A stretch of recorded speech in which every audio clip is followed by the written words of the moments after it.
자, 시작할게요. 네, 여러분들, 쉽지 않았어. 그치? 1컷이 77이었어. 1컷이 77. 그치? 자, 근데, 그런 것 같아. 얘들아. 뭐냐면은, 이게 2학년 문제잖아. 2학년 문제인데, 여기 지금 이제 그 3학년도 있고, 1학년도 있고, 2학년도 있고 한데, 자, 근데 이게 보면은, 문제의 난이도가 어려운 거, 불수능이 있을 수 있어. 실제로 보면은. 막 선지가 조금 2학년 문제 치고, 심지어 이거 몇 월이냐면 3월이었잖아. 그치? 얼마나 너희들이 실제로 봤던 거, 지금 3학년 친구들이 이제 현역 때 봤던 건데, 1학년 때 그날 기억나요? 막 악몽 같은 날이었어? 자, 왜냐면 1학년 때 이제 겨울방학 잘 보냈어. 이제 다 뒤졌어. 2학년 이제 선행 다 됐어. 그래가지고 딱 올라왔는데 3월에 시험 보니까, 이건 좀 아닌 것 같아. 그치? 그래서 여러분들, 기억나는 친구들도 있고, 안 나는 친구들도 있을 거야. 아니면 이때는, 모의고사인데, 그럴 수 있지. 내가 아직 준비가 안 됐나 보다. 했을 수도 있어. 그치? 그래서 열심히 본 친구들한테는 오히려 악몽 같은 날이었을 거고. 기억 안 나는 친구들도 있다고 하더라. 물어보니까, 제가 이걸 풀었었나요? 그때는 제가 열심히 안 해서 잘 몰랐어요. 이럴 수도 있는데. 근데, 두 가지 좀 얘기를 하자면은, 하나는 뭐냐면은 여러분들, 이렇게 난이도는 언제든지 높을 수 있는데 1컷이 77이야. 근데 지금 보면은 3학년 친구들은 이거 웬만하면 다 그 컷 위로 올라가거든. 그치? 올라가. 근데 왜냐면은 그 근방에 있는 이유가 3학년 친구들은 이제 그게 된 거지. 화법과 작문이랑 문학이 어느 정도 정착이 된 거지. 그러니까 뭐냐면은 망쳐도 75점대는 된다는 거야, 너희들이. 문학이랑 화작을 철저하게 했을 때 시간 관리만 잘하면 이거 붙잡고 이렇게 막 계속 붙잡고 있는 게 아니고, 왜냐면 이게 어려웠던 부분이 독서 부분들이잖아. 근데 여기도 앞부분에 이제 그대로 순서대로 푸는 친구들은 독서 부분에서 말렸을 거야, 분명히. 왜냐면 그런 것도 있어. 아니, 이거 2학년 문제고 3월 문제인데 이거 쉬운 건데 내가 이거 못 풀 리가 없는데 하면서 내가 이거 분명히 풀 수 있는데 라고 붙잡고 있다가 자존심 부리면요, 시간 계속 가는 거지. 그치? 그래서 전략대로만 하시면은 점수 충분히 나올 수 있다. 그치? 그 다음에 두 번째는 뭐냐면은 여러분들이 이거 2학년 문제든 3학년 문제든 뭐냐면은 선지에서 여러분들이 얼마든지 난이도가 어렵게 나올 수 있다라는 거야. 독서 지문들. 뭐냐면은 풀었던 거야. 3학년들 특히. 한번 풀었던 거야. 근데 어렵게 나올 수 있어. 또 어렵게 나올 수 있어. 근데 선생님 말을 좀 잘못했다. 자, 어렵게 나올 수 있는데 그럼 다시 고쳤어야지. 야, 2번 풀었는데 100점 안 나오면 어떡해. 이제 화작만 푼다 그랬어. 89점 못 나오면 어떡해, 이게. 될 일이야? 독서지문 특히. 독서지문도 마찬가지고 문학이랑 화작도 마찬가지야. 선생님 모의고사 보면 꼭 고치라고 하잖아. 그치? 여러분들은 이제 3학년 친구들은 너무 익숙할 거야. 그치? 풀고 고치고 그 다음에 수업 듣는 게. 왜? 그래야 네가 선생님이랑 수업 듣고 이런 내용이었구나 하고 시험지 버려도 다음에 그걸 맞출 수 있어. 근데 내가 그냥 풀어보고 채점했다고 해서 네가 다음에 똑같이 보면요, 저거 절대 100점 못 맞춰. 그런 공부는 좋은 공부라고 할 수는 없어. 우리가 시간이 얼마 안 남았잖아, 수능이. 그치? 그런 상황에서는 내가 못한 걸 고쳐야지. 1학년 문제든 2학년 문제든 3학년 문제든 3학년 친구들한테 일부러 내가 두 가지 얘기하려고 그랬어. 그래서 뭐냐면 네가 시간 관리만 잘하면 평타는 치실 수 있다. 두 번째는 네가 안 고치면 그건 2학년 문제라도 너를 틀리게 만들 수 있다라는 거야. 알겠어? 고치셔야 돼요. 그래서 반드시. 그래서 내가 만난 문제는, 나랑 인연이 닿은 문제는 어떻게든 내가 풀어낸다라는 거야. 그치? 세상의 모든 문제를 다 풀 수는 없어. 그래서 많은 문제를 풀어보는 게 중요한 게 아니고 내가 뒤로 그냥 흘려보내는 문제가 있으면 안 돼. 그런 생각으로 공부를 하시면은 정말 나머지 시간 동안은 3학년들은 특히 충분히 효과 내고요. 원하는 등급 받을 수 있습니다. 자, 볼게요. 여러분들 1번부터 혹시 1, 2, 3부터 10번까지 화작 중에 혹시 틀린 거 있나요? 화작? 있는데 말 못하겠어. 부끄러워서. 있어요? 1번 틀리고 그런 영민이 없지? 자, 1영민이네, 1영민. 자, 1번 틀리시면 안 돼요. 알겠죠? 1번 틀릴 수도 있어? 그러니까 어떻게 틀리는지 모르겠어. 나중에 좀 방법 좀 친구들한테 알려줘. 1번 틀리는 방법. 너무 유명해지기 싫었구나. 오케이, 알겠어. 자, 그래서 얘들아, 기본적으로 1, 2, 3학년 모의고사는 다 기본적으로 이거는 주는 문제인지 알죠? 3번 풀고 1번 풀고 2번 푸는 순서대로 하시면 돼. 알겠지?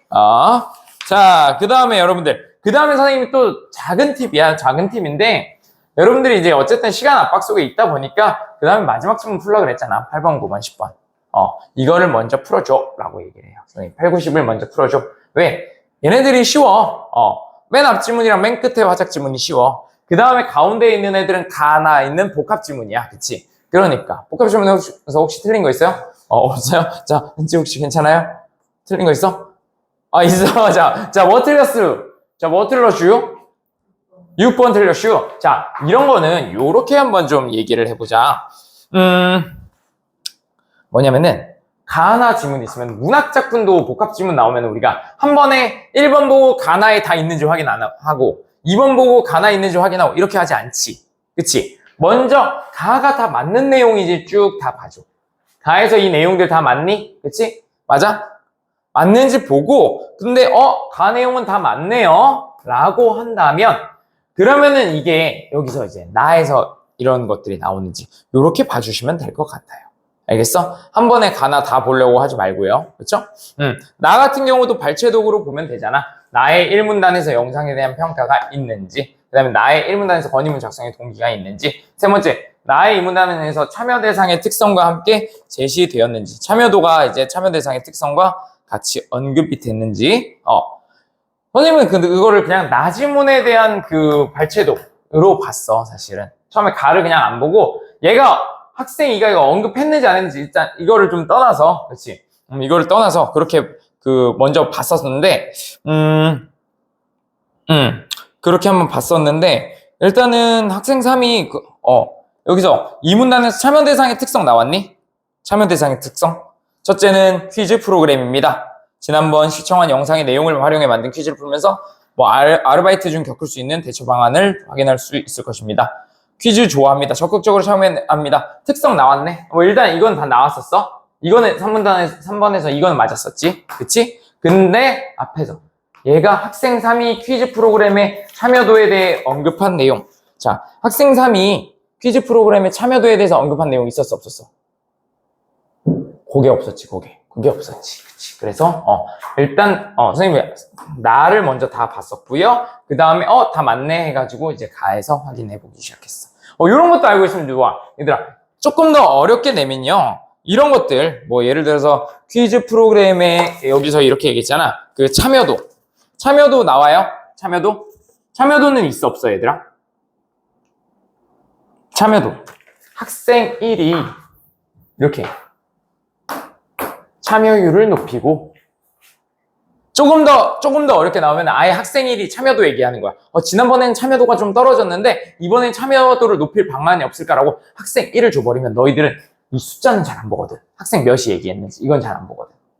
요거에서 또 한번 틀리게 할 수 있다는 거 확인하시면 되겠습니다. 왜냐면 화작은 얘들 진짜 뭐냐면 얘가 얼마나 정확하게 읽느냐잖아. 그래서 우리가 이걸 풀 때 제일 먼저 푸는 게 곶더문. 왜? 제일 조금 읽고 푸는 거잖아. 그 다음에 발췌독. 조금 더 읽고 푸는 거잖아. 그 다음에 정독. 다 읽고 푸는 거잖아. 이 순서대로. 왜냐면 선생님 처음부터 제대로 읽어버리면 안 되나요? 하는데 그렇게 하지 않는 이유가 정확하게 읽어야 되기 때문에 그래. 알겠어? 그래서 이런 것들 확인을 하시면 되겠습니다. 자, 그러면 넘어가셔서 문법은 패스할게요. 문법은 나중에 이제 개별적으로 질문을 받겠습니다. 16번부터 20번. 자, 영민아, 근데 너는 거짓말은 절대 못하겠다. 그 표정만 봐도 이게 틀렸는지 맞았는지. 영민이 질문할 게 있구나. 불러봐. 19번. 19번. 이거 19번도 한번 알아둬야 되는 그래프. 또, 은지.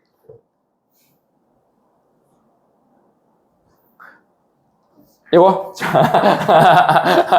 교실이 엄청나. 우리가 소수정의 수업을 하니. 자, 또. 자, 얘들아, 그러면은 요거 털세포랑 이거 읽어봐야 되니까 요거 한번 좀 확인해보자. 선생님 이거 너무 표시 많이 하면서 읽지 말라 그랬잖아. 그치? 3문단, 4문단, 5문단이네요. 자, 그러면 우리 여기까지 한번 읽어볼 수 있겠다. 여기까지만 한번 읽어봅시다. 시간 드릴 테니까 거기까지 한번 읽어보자. 자, 같이 한번 봅시다. 여러분들 문단을 공부하면서 결국에는 이거 독서를 공부하면서 문단별로 한 문단 한 문단의 내용을 크게 읽는 게 되게 중요해. 그러니까 너희들이 이거를 열심히 하면 할수록 뭘 많이 하냐면은 이거를 빨리 암기해 버리려고 하는 경우가 있어. 물론 그것도 방법 중에 하나야. 그 내용 일치 문제 같은 경우를 많이 이제 자주 틀린다. 그러면 이걸 외우려고 하는 경우가 있는데, 근데 선생님도 이 방법 저 방법을 사실 되게 많이 내가 직접 내 몸에 실험을 해보는 거지. 해보고 그 다음에 써보고, 선생님도 너희들 수업 준비할 때 이렇게도 한번 읽어보고 저렇게도 읽어보고 하는데, 요즘은 어떻게 하라 그러냐면은 너무 세부적으로 옛날부터 선생님이 근데 너무 세부적으로 표시하면 오히려 안 들어오더라고. 그러니까 얘가 똑똑해지는 느낌이야, 이 펜이. 내가 머릿속에 기억을 해야 되는데 손속도가 눈 속도보다 빠른 경우가 있어. 그럼 머릿속에는 안 들어오는데 줄은 계속 쳐져 있고 내가 지금 얘를 이해해야 되는데 동그라미만 쳐놓고 넘어가는 경우가 많단 말이야. 그러면은 사실은 이게 너무 좀 그냥 시험 문제를 위한 글 읽기가 돼버리겠다 보니까 이제 심장이 좀 그 부담감을 느끼기 시작하면 잘 안 읽힌단 말이야. 머릿속에 남는 것도 없고, 그 다음에 이제 생각보다 쉽게 주제면에서 어긋나서 답을 고를 수 있는 경우가 있어. 이거는 뭐야 전체적인 내용이 안 맞네 해서 고를 수 있는데 그런 것들이 안 보여. 오케이? 자, 가보자고. 1문단에서 무슨 얘기 하냐면은 귀 안쪽에 여러분들 달팽이관, 그치? 달팽이관. 달팽이관 원래 뭐 할 때 쓰는 거야? 방향감각? 그거 맞아? 자, 우리 생명하는 친구 있잖아. 생명 호소인이에요? 자, 생명 있잖아. 자, 근데 이런 것들이야. 귀 안쪽에 위치한 달팽이관은 림프액이 차에 있는데 달팽이 모양의 청각기관이다. 그러면서 이거를 지금 단면을 잘랐는데 얘가 뭘 하냐? 소리의 높낮이 지각, 소리의 높이 지각하는데 기저막이랑 털세포, 그치? 기저라고 하는 건 밑받침 되는 거잖아. 그 밑에 있는 막과 그 다음에 털세포가 높낮이 지각하는데 중요한 역할을 한다. 그치? 굳이 제목을 붙인다면 1문단에서는 이거 나왔겠지. 그치? 그 달팽이관의 기저막과 털세포의 기능 보니까 높낮이 기능, 그치? 이 정도 제목과 그 제목을 설명할 수 있는 정도로 글을 띄엄띄엄 보는 게 오히려 필요할 때가 있어. 자, 그 다음에 여기서도 뭐냐면은 얘가 그러면은 어떻게 되냐? 어떻게 얘가 위에서 이거잖아. 높낮이를 파악하는데 중요한 기능을 한다, 역할을 한다. 그러면 어떻게 파악하냐가 나오겠지. 봤더니 기저막은 달팽이관의 모양 따라 바깥쪽부터 진동하는데, 그래서 최대로 진동하는 부위는 귀 바깥에 발생한 파동의 주파수에 따라 다르고요. 바깥쪽일수록 단단해서 어떻게 돼? 크게 떨린대. 그럼 나는 이거 비례관계 표시했어. 주파수가 높을수록 자 최대로 위치하는 부위는 바깥쪽. 부위는 바깥쪽인 거지. 그치? 귀 바깥에서 파동한 진동 주파수가 높을수록 이번엔 주파수가 높을수록 최대 진동하는 부위의 길이 짧아 라는 거. 비례관계는 선생님 표시를 해. 나머지는 그냥 눈으로 보는 편인데 늘 얘기하는 게 비례관계랑 공식 같은 경우는 좀 가시화를 한다. 이과 친구들은 사실 안 해도 되는 경우를 많이 봤어. 왜냐면 공식이나 비례관계를 보는 게 걔네들은 너무 탐구하느라 익숙해.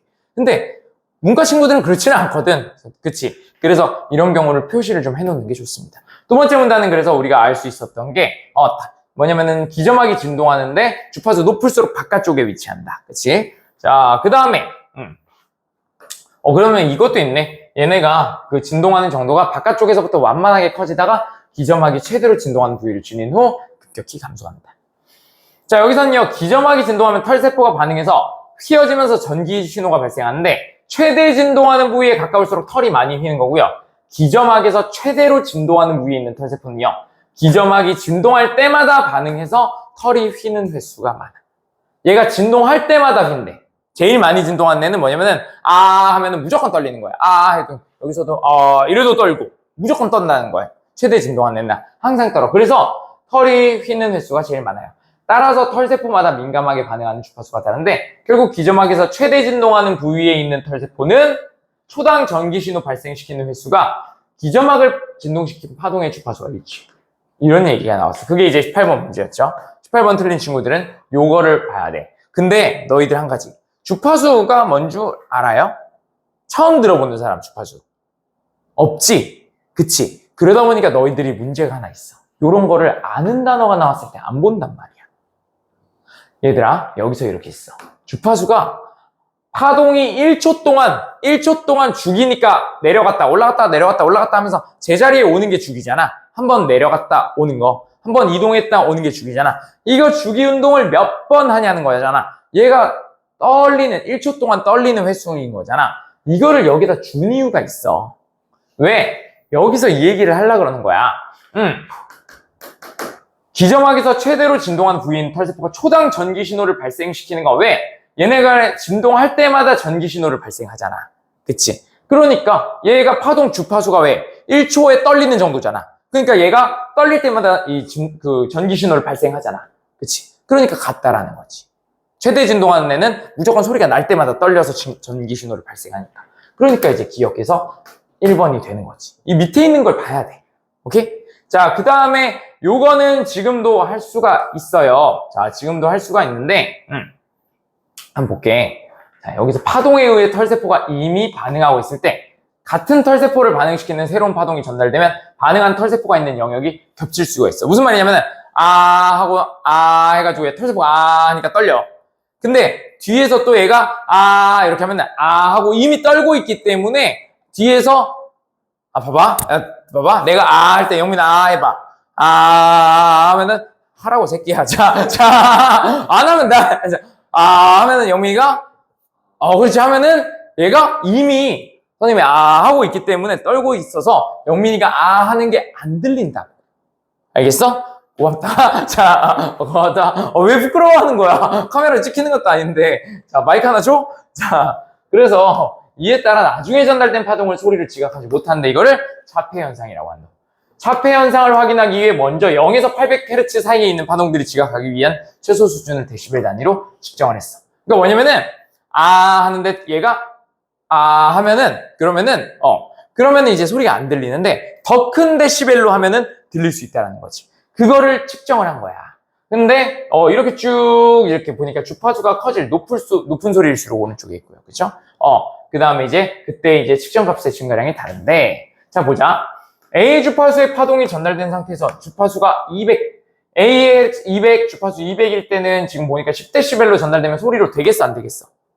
안 되지. 왜? 지금 보니까 10dB보다 높은 소리가 나야 소리로 인식이 되는 거잖아. 무슨 말인지 알겠죠? 그래서 요거 됐고요. 그치? 정답이었죠.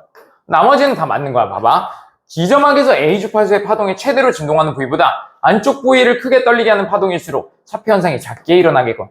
얘들아. 안쪽 부위는 최대 진동하는 부위보다 안쪽 부위는 주파수가 높아 낮아. 안쪽 부위. 주파수가 우리 비례관계 체크했잖아. 그치? 바깥쪽일수록 주파수가 높아요. 그치? 그래서 파동의 최대 진동하는 부위보다 안쪽 부위를 떨리게 하는 파동, 주파수가 낮은 파동일수록 차폐 현상이 작게 일어나. 왜? 더 작은 값에도 데시벨을 높여주면은, 이 차폐 현상이 사라지니까. 그치? 그래서 이거 맞고요. 자, 기울기가 정점을 기준으로 오른쪽으로 더 완만한 건 최대치 도달한 이후에, 급격히 감소하는 거. 자, 봐봐. 얘들아, 여기서도 이런 얘기 있어. 기점막을 완만하게 커져서 최대 진동하는 부위를 지낸 후, 그러면은 너희들이, 선생님, 너 3번 했지, 영민이? 그치? 관상을 보니까 다 3번 했을 거야. 자, 왜 그러냐?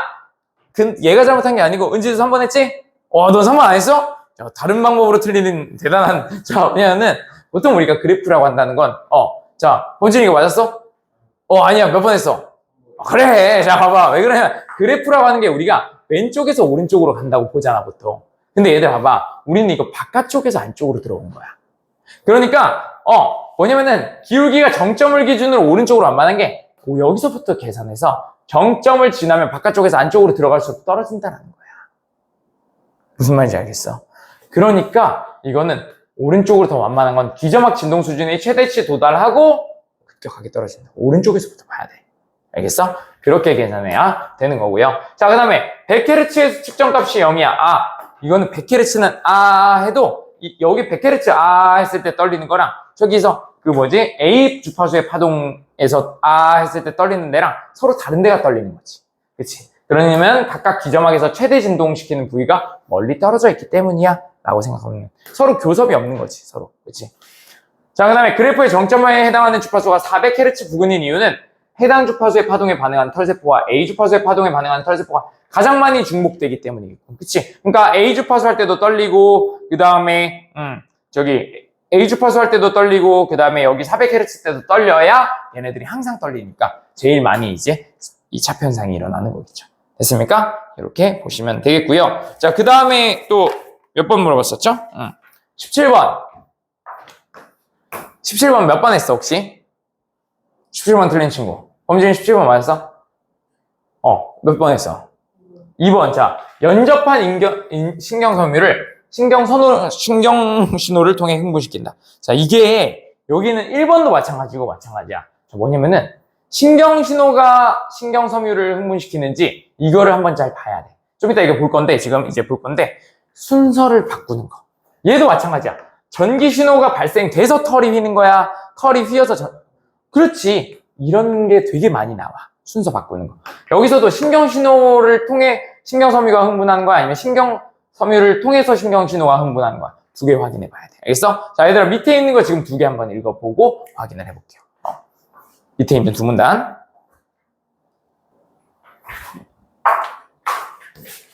자, 아까 확인했듯이 얘들아, 털이 휘어야 전기신호가 나와요. 그치? 그 다음 우리 맨 마지막 문단에 이거 나오잖아. 신경섬유의 흥분으로 생겨난 신경신호는, 그렇지? 그치? 얘가 흥분해서 신경신호가 나타나는 거죠. 그죠? 그 다음에 얘도 마찬가지잖아, 얘들아. 기저막이 진동해야 털이 휘어지지. 그지? 그 다음에, 얘는 4번은 정답이겠고요. 그죠? 5번. 민감하게 반응하는 주파수가 전달될 때마다 변하는 게 아니고요. 각각의 변화가 있는 거죠. 그죠? 그래서 이렇게 확인을 하시면 되겠습니다. 됐네요. 자, 20번 틀린 친구는 없죠? 있었어? 자, 개별 상담하자. 20번 틀렸니? 자, 아니지. 자, 그 다음에 21번부터 25번. 21번부터 25번. 자, 어디 틀리셨습니까? 안 틀렸어요? 안 틀렸어? 자, 빨리 말해. 24번. 자, 아하. 자, 자, 고난도 킬러네요. 자, 그 다음, 범진. 22, 23. 자, 은지. 자. 얘들아, 요것도 잘라서 한번 가보자고. 문단이 되게 많았어, 그지? 셋, 다섯, 여섯. 자. 근데 선생님도 이거를 딱 여기까지 읽으려고 그랬는데, 뒤에 쓱 컨닝을 해보니까 낭만주의가 나오는 거야. 그러면, 여기까지는 읽어주면은 딱 신고전주의 관련해서 끝나겠다 해서 생각을 했었어. 한번 보자고.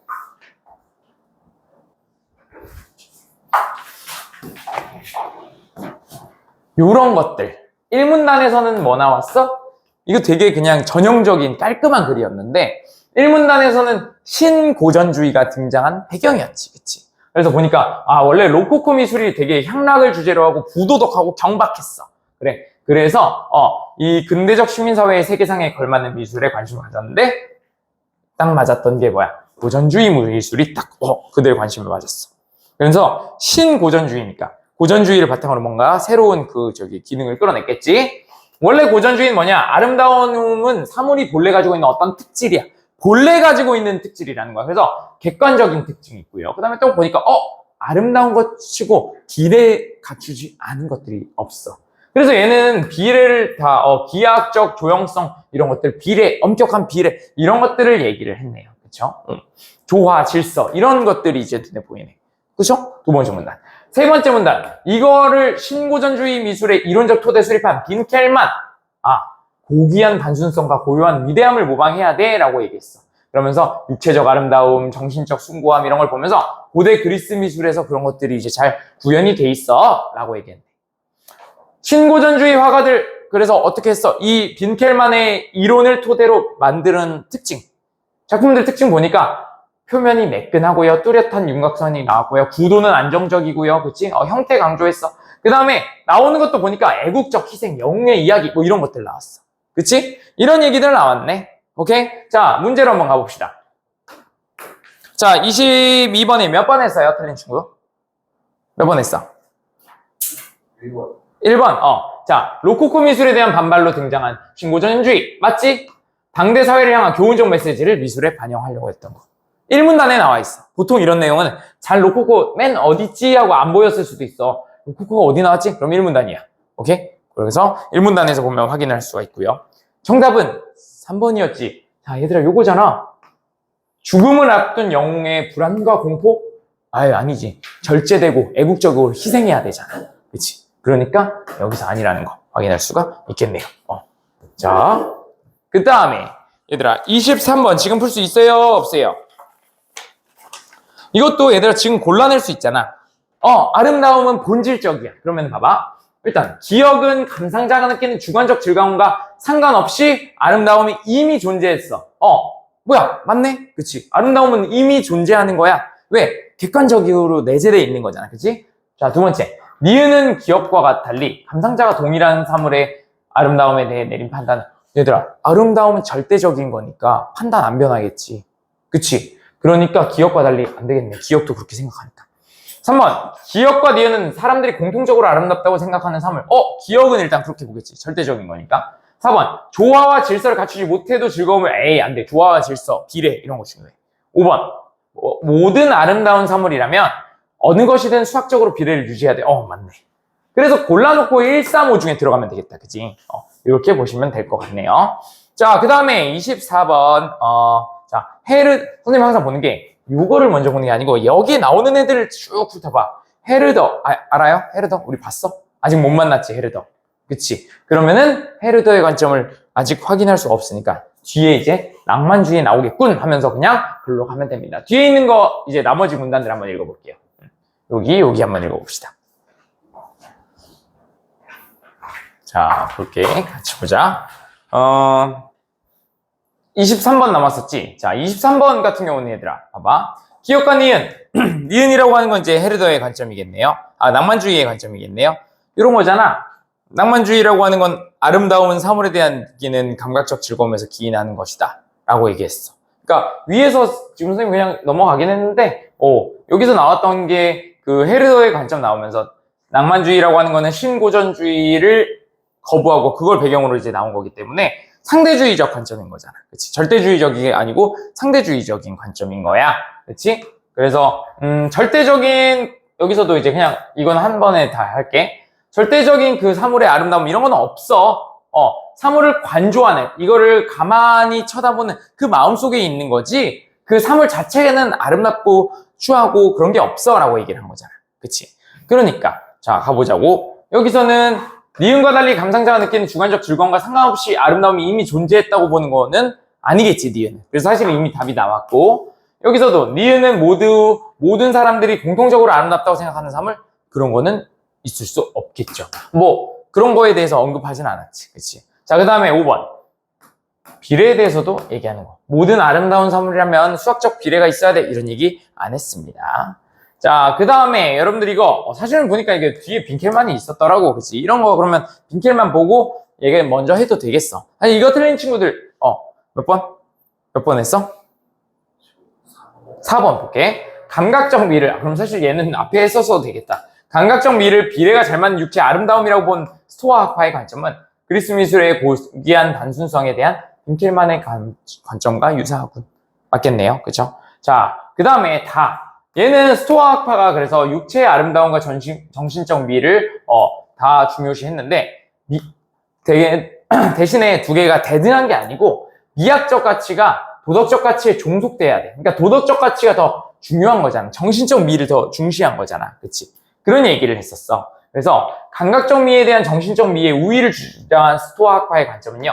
그리스 미술이 육체적 아름다움보다 정신적 숭고함을 강조했다고 본 빈켈만의 관점과 빈켈만이 그렇게 보진 않았지. 두 개 중에 어느 하나가 더 우위에 있어 라고 본 적 없단 말이야. 그래서 이 부분 때문에 안 된다고 보시면 되겠습니다. 됐니요? 자, 그 다음에 여러분들이 이거 어렵게 봤던 거 요거죠. 그치? 행정행위라고 하는 거 요거 시간 드리고 한번 또 볼 건데 여기서는 이렇게 한번 보면 되겠다, 얘들아. 부관이 위법한 경우 이전까지, 그치? 여기까지 한번 잘라서 한번 읽어보고 얘기를 할 건데, 틀린 거 한번 질문 먼저 받아볼게요. 자, 26, 27, 28, 29 중에 범진아 어떤 거 틀렸니? 28, 28, 29. 27로. 27. 오케이. 또? 26. 26. 자, 그 다음에 30번은? 다 왔어? 안 하셔. 빙고. 자, 그냥 풀어주는 거네. 자, 알겠어. 자, 한번 읽어봐봐요. 같이 한번 볼게요. 자, 요겁니다, 얘들아. 행정행위 나왔네. 행정행위. 그러면서 행정행위라고 하는 거는 행정청이 법령에 따라 행하는 일방적 의사표시로요. 권리나 의무 변동시키는 효력을 가져요. 라고 그랬어. 그래서 행정행위를 하면은 권리를 행사할 수 있게 됩니다. 이렇게 얘기했고요. 자, 그 다음에 여기서는 이제 근데 이런 거야. 행정행위를 하면서 목적 달성을 위해 부수적 사항을 붙일 수 있는데 이게 부관이라고 얘기해. 그러니까 예를 들어서 성현이가 건축물을 여기다 건물을 세우고 싶어. 건물을 세우고 싶은데 그 행정청에서 이거 허가를 내주기 전에 이렇게 되는 거지. 아, 이거 건물 지금 세워주면 주차 공간 부족할 텐데. 이 건물만 있는 게 아니고 왔다 갔다 하는 사람이 있으니까. 그러면 이걸 그냥 안 돼! 라고 하기보다는 대신에 건물 세우려면 너가 주차장을 같이 만들어 라고 얘기를 해주는 거지. 그치? 자, 그게 두 번째. 그래서 그걸 부관이라고 한다는 게 두 번째 거죠. 부관에는 조건이 있고 기한이 있고 부담이 있어. 뭐냐면은 조건이라고 하는 거는 이거야. 뭐냐면은 조건이라고 얘기하는 거는 이게 될지 안 될지 몰라. 왜냐면 얘가 건축물을 세우겠다고 이제 뭐냐면 부관을 줬어. 근데 건축물을 세울 수 있을지 없을지 몰라. 건축물을 세울 수 있을지 없을지 모르는데 뭐냐면 뭐에 따라서 달라지는가 하면은 주차 공간 만들어 와. 그런 건축물 세울 수 있게 이제 사용 승인을 해올 때까지 건축물을 만들어 와. 이렇게 얘기했던 거야. 그러면은 얘가 해오면은 세울 수 있는 거고 얘가 이거 저 주차장까지는 못 만들겠는데요? 이러면 못 세우는 거잖아. 그래서 될지 안 될지 모르는, 그치? 그래서 될지 안 될지 모르는 발생 여부가 불확실한 사실에 따라서 할 때가 이제 조건이 되는 거고요. 그래서 만약에 이게 행정행위의 효력이 발생하게 하면 정지 조건. 만약에 반대로 너 그거 안 했을 때는 그럼 지금까지 네가 건축물 그 공사하던 거 혹은 네가 거기서 영업하던 거 중지야 라고 하면 그건 해제 조건이 되는 거죠.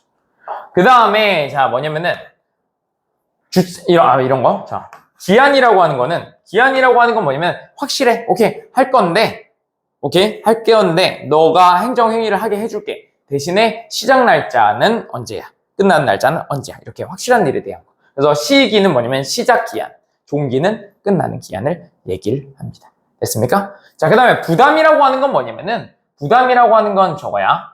부담이라고 하는 거는 이게 되게 비슷한데, 뭐냐면은, 조건이라고 하는 건 이걸 했을 때 행정행위 하게 해주고, 안 했을 때 행정행위 안 하게 해주는 거잖아. 그치? 그런데 뭐냐면은, 이 조건이라고 하는 것, 부담이라고 하는 것들은 의무를 하나 더 붙이는 거야. 의무를 붙이는 거라서, 네가 건축물 세우게 해줄 테니까 주변에 대신에 인근에 공원 하나 조성해. 라고 얘기하는 거야. 근데 대신에 차이가 있다면, 조건이라고 하는 건 이걸 했을 때, 주차장 안 만들어 오면 얘 행정행위 못하게 할 수 있잖아. 건물 세우는 거 못하게 할 거야. 할 수 있잖아. 근데 얘는 뭐냐면 그거랑 별도야.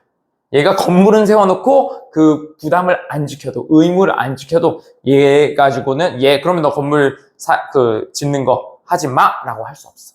그런 차이가 있다. 그리고 만약에 근데 이게 구별이 좀 어려워, 실제로. 구별이 어려울 때는 개인은 이거를 뭘로 보는 게 유리하다? 자, 부담으로 보는 게 유리해.